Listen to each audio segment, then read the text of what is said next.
It was supposed to be just another political ceremony, a safe, scripted event. But then Melania Trump stepped up to the podium and crossed a line no one expected. What happened next didn't just silence the room, it redefined it. Because when Congresswoman Jasmine Crockett stood up, she didn't raise her voice. She raised the standard. In less than 7 minutes, she turned a public insult into a masterclass in restraint, power, and grace. What she said, and how she said it, left the nation speechless. You'll want to watch every second. Before diving into the story, tell us where you are watching from, and don't forget to subscribe for more stories that dig deeper than headlines. The Capitol was still, almost unnaturally so, as if it too were holding its breath. Congresswoman Jasmine Crockett sat quietly in the third row on the Democratic side of the aisle. Her presence wasn't loud, but it didn't need to be. She had the kind of stillness that drew attention, a composed, coiled energy that signaled intent. She wasn't here to smile for cameras or exchange platitudes. She was watching, calculating. Her sharp navy blue suit was immaculate, her posture flawless. A gold pen moved swiftly across a compact notebook resting on her lap, her handwriting crisp and surgical. This wasn't casual note-taking. This was mental warfare mapped out in ink. Beside her chair sat a modest briefcase, unremarkable to the casual eye, but peeking from its slightly opened mouth were neatly color-coded folders. One read Contingency. Another simply said Melania. Jasmine was prepared. Unbeknownst to the public or most of her colleagues, Jasmine had received an anonymous message the night before, which said, "Check Melania's talking points. She's planning to go off script. Something about Biden, it's meant to go viral." There was no name, no details, but the source had been right before. She didn't report it. She didn't panic. She just did what she'd done as a fierce Texas courtroom attorney. She prepared, relentlessly and quietly. All around her, the stage was being set. The Capitol rotunda shimmered under the golden glow of chandeliers. Shafts of afternoon sunlight spilled through the high-arched windows, casting long shadows across the marble floor. From afar, this moment was supposed to symbolize unity, a bipartisan celebration for the Educational Opportunities and Excellence Act. The official story was progress, Democrats and Republicans working together for the children of America. But Jasmine felt it. The tension beneath the polished surface, the forced smiles, the sidelong glances. Reporters whispered of a surprise statement. Audio recorders stayed live even when nothing was being said. Something was brewing. And then the air changed. It was subtle, like the shift before a summer storm. Whispers fell to murmurs. Heads turned. Even the press section tensed with expectation. Melania Trump had arrived. She didn't walk into the room. She glided. Draped in an impossibly tailored cream-colored dress that shimmered in the ambient light, she moved like someone who had rehearsed this entrance 100 times. Aides flanked her in silence, one carrying a thin leather portfolio embossed with MT. Another scanned the room with the impassive focus of a seasoned political operative. Jasmine didn't need to look. She had already studied Melania's past speeches, her statements, even her silences. She didn't need to see her to read her. Where Jasmine was built on courtroom grit and substance, Melania radiated polished elegance, the kind of power drawn from being persistently underestimated.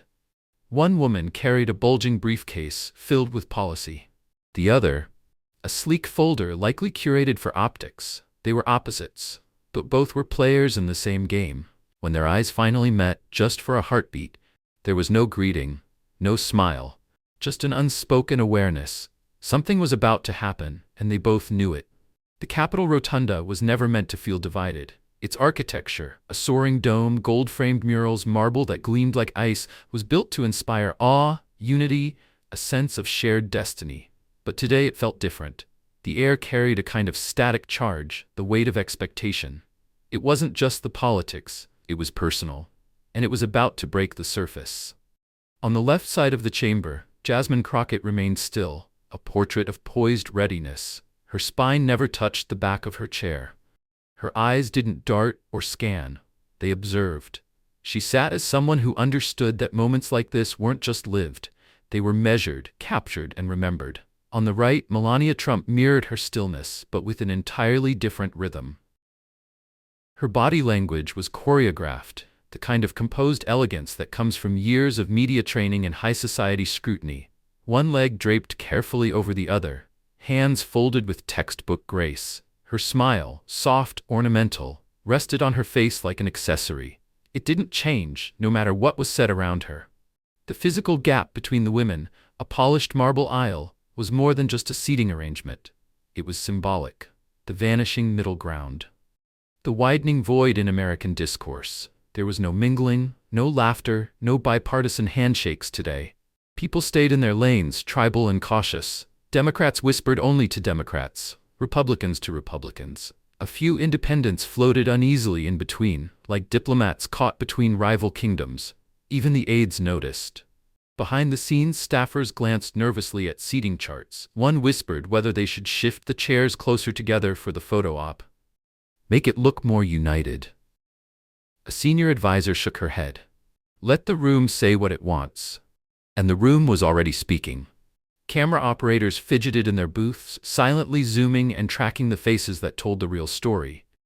Aides didn't touch their phones. Reporters watched not the podium, but the people watching the podium.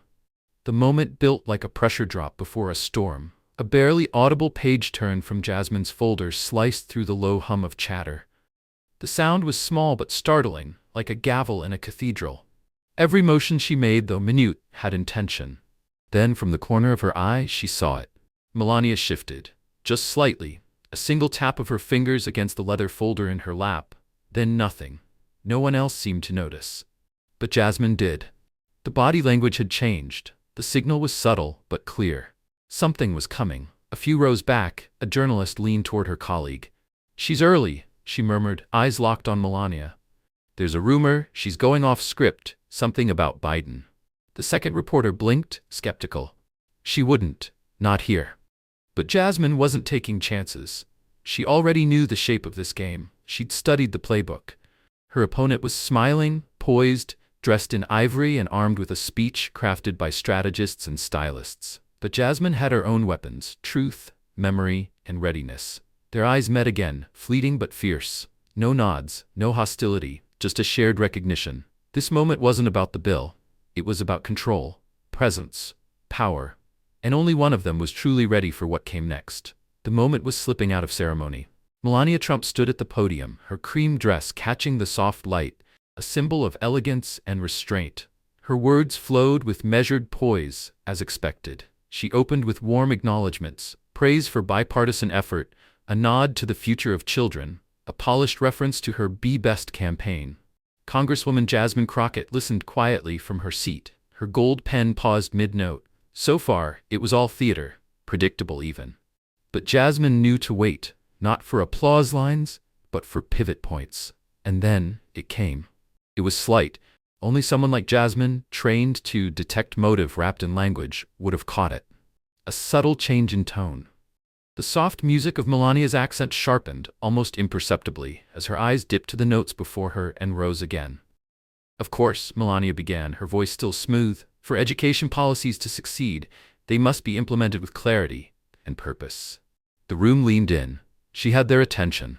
Then a longer pause, pregnant, intentional. Unfortunately, she continued, her smile still intact, what we have seen from the current administration appears to be the product of. Her words hung, unfinished. Then came the dagger. Cognitive difficulties that seemed to be worsening with time. It was as if a glass had shattered on the marble floor. No sound, just the chilling silence that follows. No one spoke, no one moved. On the Democratic side, jaws tightened, spines stiffened. A few turned to one another, brows furrowed in disbelief. In the press gallery, fingers snapped to keyboards. Cameras clicked to life, sensing the shift from script to scandal. Jasmine didn't flinch. Melania went on, each sentence a scalpel wrapped in satin. When the president cannot remember the names of his own cabinet, when he must be led by the hand to find his seat, how can we entrust the education of our children to such lack of clarity? The smile never left her face, but the message was unmistakable. This wasn't policy, this was war. The Republican side stirred. A few exchanged smirks, leaning back as if the first blow had landed clean. One congressman even chuckled beneath his breath. Their aides weren't taking notes on education anymore. They were time-stamping sound bites for campaign ads. But Jasmine remained still. No retaliation. No wide eyes. Her hands were now flat on the folder in her lap. Her breath had slowed into a pattern she'd mastered in courtrooms. In for 4. Hold. Out for 8. She wasn't rattled, she was calibrating. This was no improvisation on Melania's part. Jasmine could see it. This moment had been designed, rehearsed down to the pause, the phrasing, the glances. Melania wasn't slipping off script. She was walking into the lion's den with purpose and dropping meat in the middle of the chamber. And Jasmine? She had seen it coming. The night before, a message, unverified, unsigned, but specific. Trump's circle wants a viral soundbite. Watch Melania, may go personal on Biden, prep your receipts. So she had stayed in her office long after the lights dimmed over D.C., poring over notes, verifying quotes, assembling a defense not of the president, but of decency itself. Now, as Melania closed her folder with a whisper and stepped back from the mic, Jasmine Crockett sat still and silent. But behind her eyes, the engine had already turned over. Because when someone tries to draw blood with elegance, the most powerful response isn't fury. It's restraint. The air in the rotunda didn't return to normal after Melania Trump stepped away from the podium. It couldn't. Though the applause began, sharp and swift on the Republican side, polite and sparse on the left, it sounded hollow, perfunctory. It wasn't applause for a speech. It was applause for a blow delivered with velvet gloves. Melania stood a step back from the microphone, her leather folder now closed against her chest like a finished performance script. Her soft smile lingered, not smug, refined. But anyone watching closely could see the slight tension along her jawline. The way she held her breath for a second longer than natural. Her speech had done what it was meant to, wound without shouting. A surgical strike, cloaked in civility. The Speaker of the House returned to the podium, his voice a shade tighter than before. Thank you, Mrs. Trump, for those thought-provoking remarks. There was a pause. Not long, but weighted. And then, the shift. Next, we will hear from Congresswoman Jasmine Crockett of Texas, who played a key role in shaping several of this bill's equity-focused provisions. The words were formal, but to those paying attention, the room itself felt like it inhaled. Jasmine Crockett didn't move, not immediately. She sat motionless for 1 second longer than expected, not frozen, not unsure, simply still, like the moment before a chess master moves a queen. Then, quietly and without ceremony, she closed the notebook on her lap. Click. Her pen was capped and slipped into her pocket. She stood, and in that simple, fluid motion, the entire room reoriented itself around her. Jasmine rose not like a politician preparing for a counterattack, but like someone stepping into a story she had already written. Every movement was intentional, grounded. She didn't smooth her jacket, didn't glance at the crowd. She just stood, and the room felt it. No fanfare, no dramatics, just gravity. The eyes of the chamber followed her as she walked down the aisle toward the podium, her folder clutched with both hands, a shield, a sword, and a statement. The rhythm of her heels echoed in the rotunda like a slow, steady heartbeat. Each step wasn't just movement, it was message. I'm not reacting. I'm ready. Melania, seated several rows back, shifted for the first time, just slightly. Her posture remained upright, but her shoulders had tensed. Her fingers twitched, smoothing the edge of her folder. Her eyes followed Jasmine's steps, not with challenge, but with calculation. Jasmine reached the podium. She placed her folder down, perfectly aligned with the edge. She didn't adjust the mic, didn't shuffle her notes. Her gaze remained lowered, not out of deference but focus. Then slowly she lifted her eyes and scanned the room. Not to seek approval, not to meet stares, but to take the measure of the space. The silence was no longer awkward, it was electric. Jasmine leaned toward the microphone, her voice calm, warm, but unmistakably firm. Thank you, Mr. Speaker. And that was it. The turn, the shift, the real beginning. Jasmine Crockett, without raising her voice, without uttering a single word of rebuttal, had just changed the entire tone of the day. She wasn't going to return fire with fire. She was going to bring the kind of clarity and composure that makes the fire burn out on its own. And in that moment, every single person in the chamber knew this wasn't going to be a response. This was going to be a reckoning. The room was still holding its breath. The microphones had long since stopped humming from Melania's speech. Yet the residue of her words clung to the chamber like fog. Most people in that space didn't realize just how sharply the mood had shifted, until Jasmine Crockett began to speak. I came here today, she began gently, to speak about education, about classrooms, about opportunity, and about what this bill means for children in communities like mine. Her voice wasn't booming. It didn't need to be. It had that rare quality that forces people to listen, not by demanding attention, but by earning it. Some lawmakers nodded, grateful, maybe even relieved, to be returning to safer ground. Education, equity, a legislative win. But Jasmine's tone promised no safety. It promised honesty. She paused, just briefly, and then allowed the next word to fall like a subtle but deliberate hammer. But silence. She let it hang. In the face of mockery, is not an option. That was the first shift. There were no audible gasps, no shouted objections, but everyone in the room felt the weight of it. Like a courtroom where the prosecutor has just cracked the case open with a single devastating line. Conversations that had restarted in whispers were frozen. Fingers stopped moving over phone screens. Even Melania, sitting statuesque in her row, tilted her head ever so slightly. Jasmine let the silence linger, then continued, not louder, but clearer. I've spent most of my adult life in courtrooms where decorum matters, but so does decency. And I've learned that sometimes, when someone crosses a line, the most dignified thing you can do is hold up a mirror. And then, with a calm so deliberate it felt cinematic, Jasmine reached up and removed her glasses. A small thing, and yet it changed everything. Without the thin black frames that had become her shield, her gaze was now direct, unfiltered. Vulnerable, yet sharper. The gesture wasn't rehearsed, it wasn't political, it was personal. And it told the room, I'm not speaking to impress you. I'm speaking from truth. I'm not here to trade insults, she said. And I'm certainly not here to defend a man who can do that for himself, both in word and in action. A quiet murmur rolled through the left side of the room, but Jasmine kept going, her tone unshaken. But I am here to defend a principle, a boundary, one that was crossed today. Melania's expression didn't change, but something in her posture stiffened. Her polished mask of elegance was holding, but now with effort. Jasmine, however, wasn't seeking vengeance. She was doing what few in politics dare to do in front of the cameras. She was grounding the moment in grace. There is a difference, she said softly, between disagreeing with policy and diminishing someone's humanity. It hit like a gavel strike in a hushed courtroom. A boundary had been reasserted, not with fury, but with truth. Jasmine wasn't responding to Melania. She was reframing the entire moment. The room leaned in. Eyes sharpened. Pens hovered over pads but didn't write. Reporters stopped tweeting mid-sentence. Even some Republicans shifted uncomfortably in their seats. Then Jasmine turned to the part she had prepared for. Without looking for permission, she flipped a page in her folder. May 7th, 2018, she said calmly. At the launch of the Be Best campaign, Mrs. Trump said, we should strive to provide kids with the tools they need to cultivate their social and emotional health and teach positive ways to communicate. Another pause, both online and in person. Now the silence had texture. It wasn't just quiet, it was tense. Dense. Jasmine kept going, voice unwavering.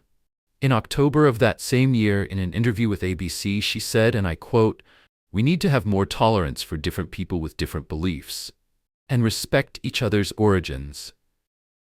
She didn't smirk, she didn't raise her brow. Her face was that of someone presenting evidence in court.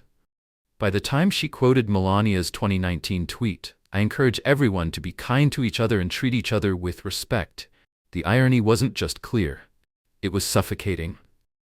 A few Republican aides shifted in their seats. One began to whisper to a colleague but stopped halfway, caught by the pressure of the moment. A press photographer zoomed in on Melania. Her smile hadn't vanished, but it had hardened. The warmth was gone. What remained was composure held together by sheer will. Jasmine aligned the printed quotes perfectly on the podium, as if filing them into the public record. I don't mention these words to mock them, she said softly. I mention them because I believe they mattered when she said them. And just like that, Jasmine Crockett had flipped the narrative. She didn't strike back. She held up a mirror and let the words of her opponent undo themselves. The chamber had never felt so quiet. After everything, the posturing, the precision attacks, the elegant jabs cloaked in civility, Jasmine Crockett stood alone at the podium, and the silence she held was no longer passive. It was reverent. Her eyes swept across the room, not accusing, not demanding, but steady, as if checking whether the words she was about to speak would be heard not just in ears but in hearts. "I believe those words mattered when they were said," she began, voice soft but firm. "I believe they were sincere, or at least intended to be. No pretense, no sarcasm, just truth." Her gaze moved slowly across the rows of lawmakers, across the marbled divide of ideology and allegiance. What she was building now wasn't a political case, it was moral clarity. But words, especially from public figures, don't exist in isolation. They are markers, standards, and when we violate the very principles we once stood upon, when we weaponize health, age, or vulnerability, we're not just contradicting ourselves. She paused, not for drama, but for meaning. We're teaching our children a dangerous lesson, that empathy is conditional, that respect is strategic. A low murmur of agreement fluttered through the Democratic side. Even a few Republicans, those who had leaned back smugly during Melania's speech, now shifted, suddenly interested in their shoes or the texture of their notes. Jasmine wasn't pleading, she wasn't attacking, she was lifting a mirror, and some didn't like what they saw. "This education bill is supposed to be about what we teach," she continued, "what example we set, what future we shape. And if we're going to hold children to standards of kindness, maturity, emotional strength, then those standards must begin here." With quiet precision, Jasmine reached for her glasses and slipped them back on. A subtle gesture, but unmistakable. She hadn't been hiding behind them, she had removed them to reveal something raw, and now, having said what needed saying, she rearmed herself with clarity. The room had shifted. Not politically, but emotionally. Even the loudest ideologues were quiet now, listening not to rebut, but to understand. Jasmine stood for a beat longer, allowing the truth to settle in the bones of the room. Then she turned a page in her notes but didn't look down. Her voice changed, not its strength, but its intimacy. "I want to share something most people in this room don't know about me," she said, her tone suddenly more personal. "Before I ever ran for office, before I ever picked up a microphone, I was a daughter." The room leaned in. "My father was a mathematics professor," she said. "A man of brilliant logic, dry humor, and endless patience. He could solve equations in his head faster than I could write them." Her hands were steady on the podium. Her voice didn't tremble, but it carried something deeper now. But in his later years, he began to change. Slowly at first, forgetting names, losing steps in problems he could solve blindfolded. Jasmine took a breath. Not to compose herself, but to give the memory space to breathe. Then more rapidly. "I watched a man who had taught calculus to generations, struggle to tie his shoes." Some members in the audience blinked more than necessary, a few jaws flexed. "I watched people talk around him instead of to him. I watched judgment enter the room before he did." And then with the most damning line of all, "But never, not once, did I see his worth diminish. His dignity, his character, his contributions, none of that was erased by his condition." Her eyes locked forward now, sharp and unwavering. His value wasn't diminished by his illness, it was diminished only by those who mocked it. The words struck with surgical precision. A murmur passed through the crowd. One aide near the back lowered his eyes. A Republican staffer who had chuckled earlier now stared ahead, expression unreadable. "And that," Jasmine said, her voice dropping just enough to resonate, "is the line we are called to defend, not just as politicians, not just as public servants, but as people."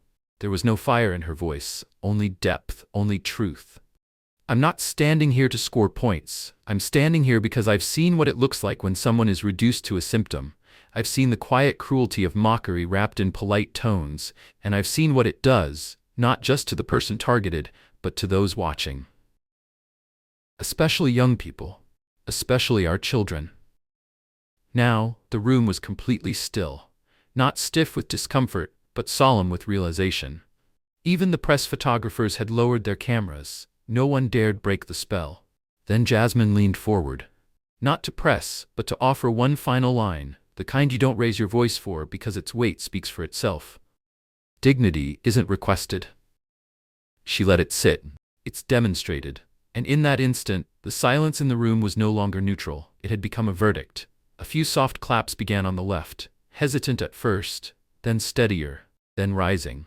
Some on the right joined in, not out of obligation, but out of respect. By the time Jasmine Crockett stepped back from the podium, the rotunda had filled with the kind of applause that goes beyond approval. It was acknowledgement. It was reckoning. And what had begun as a photo op had become something far greater, a moment that history wouldn't forget. Jasmine Crockett didn't raise her voice. She didn't need to. In a room designed for performance, she chose principle. In a moment built for applause lines, she gave us accountability. She didn't fight fire with fire, she fought it with dignity. And as the applause faded and lawmakers filed out, one truth lingered in the air like smoke after a storm. Grace under pressure isn't weakness. It's power at its highest form. Now we want to hear from you. Do you think Jasmine Crockett's response redefined how we handle political attacks? Was it restraint, or was it revolution in a whisper? Drop your thoughts in the comments. Who really won the moment, and what would you have done if you were in her seat? And don't forget to subscribe for more stories that dig deeper than headlines, because real power doesn't always come with a mic drop. We don't just tell stories here, we spark conversations. So let's talk.